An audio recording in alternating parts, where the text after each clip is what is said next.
চোখের সামনে সমস্ত কিছু পুড়ে ছাই। সুজাপুরে ভয়াবহ অগ্নিকাণ্ডে পুড়ল 4টি প্লাস্টিক গোডাউন, কোটি কোটি টাকার ক্ষয়ক্ষতি। বুধবার রাত প্রায় 1টা নাগাদ মালদা জেলার কালিয়াচক থানা সুজাপুর ডাঙ্গা এলাকায় ভয়াবহ অগ্নিকাণ্ডে পুড়ে যায় একাধিক প্লাস্টিক গোডাউন।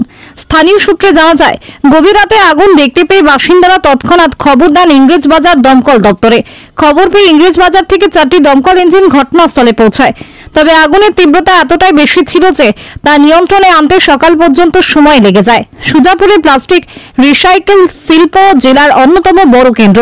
প্রতিদিন প্রায় 20,000 শ্রমিক এই শিল্পে কাজ করে। স্থানীয়দের দাবি, আগুনের 4টি বড় প্লাস্টিক গোডাউন সম্পূর্ণ ভস্মীভূত হয়েছে, কয়েক কোটি টাকার ক্ষয়ক্ষতি হয়েছে। আগুন লাগার কারণ এখনো স্পষ্ট নয়। প্রাথমিকভাবে শর্ট সার্কিট অথবা কেউ দুষ্টামি করে আগুন লাগিয়ে দিয়েছে বলে অনুমান করা হচ্ছে। ঘটনার তদন্তে নেমেছে কালিয়াচক থানার পুলিশ। স্থানীয় ব্যবসায়ীদের অভিযোগ, কালিয়াচক সুজাপুর এলাকায় এখনো পর্যন্ত কোনো দমকল কেন্দ্র না থাকায় প্রায় এমন ঘটনা বড় ক্ষয়ক্ষতি হয়। ভোটের সময় রাজনৈতিক নেতারা দমকল কেন্দ্র স্থাপনের আশ্বাস দিলেও তা আজও বাস্তবায়িত হয়নি। লাগার কারণ ডাক্তারে আমাদের এখানে আগুন লেগেছে এবং আমাদের এখানে সুজাপুরে তো প্লাস্টিকের ব্যবসা, প্রায় 20,000 লেবার খাটে, হিন্দু মুসলমান সবাই। আমরা এই চলি, লেবার রোড চলে, কিন্তু এখানে আমাদের অনেক দিন বলছে কালিয়াচক সুজাপুর বিধানসভার মধ্যে একটা কোনো ফায়ার ব্রিগেড নেই। এটা রাখা উচিত ছিল, আমরা অনেক দিন থেকে বলেছি এবং আমরা অসহায়। এখন আমাদের 3টা গুডন, এখানে 3-4-5টা গুডন পড়েছে, তার মধ্যে ধরেন যে 50 লাখ টাকার মাল হবে এক একটা গুদামে। এই যে ফায়ার ব্রিগেডের কথা বলে ইলেকশনের ভোটের টাইমে প্রতি বছরই প্রতিশ্রুতি পায় কালিয়াচক সুজাপুরবাসী, না এখন পর্যন্ত আমরা পাইনি। এখনো ফায়ার ব্রিগেড হচ্ছে না, এখন পর্যন্ত পাইনি, আমরা খুব দুঃখিত। আচ্ছা, মোটামুটি মানে কি কারণ হতে পারে আগুন লাগার? আগুন লাগার কারণটা হতে পারে কি, রাত্রে 1টার সময় হাইকাউ দুশ্মনী করেছে, কোন ষড়যন্ত্র আছে, কি করে বলবো।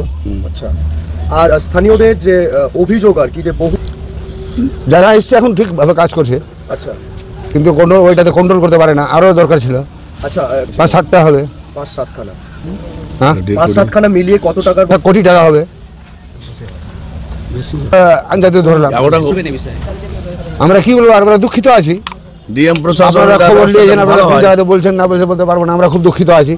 কারণ যে এটা তাড়াতাড়ি হওয়ার দরকার, কারণ আমাদের সুজাপুরে 20,000 কম করে লোক হিন্দু মুসলমান কাজ করে, তার মধ্যে 15,000ই হিন্দু, কিন্তু আমরা সহযোগিতা পাই না। আজকে কতুলপুরে সর্বপ্রথম এমআরআই পরিষেবা যুক্ত 110 বেডের মাল্টি স্পেশালিটি হসপিটাল হলো মেডিকেয়ার জেনারেল হসপিটাল।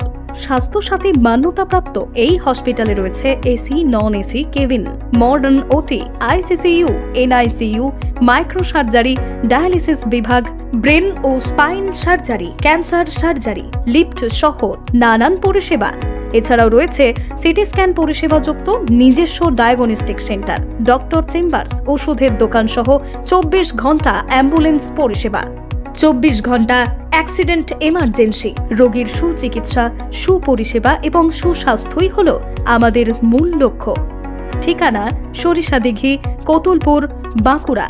যোগাযোগ নম্বর 9434216662 অথবা যোগাযোগ করুন 9732212924 এই নম্বরে।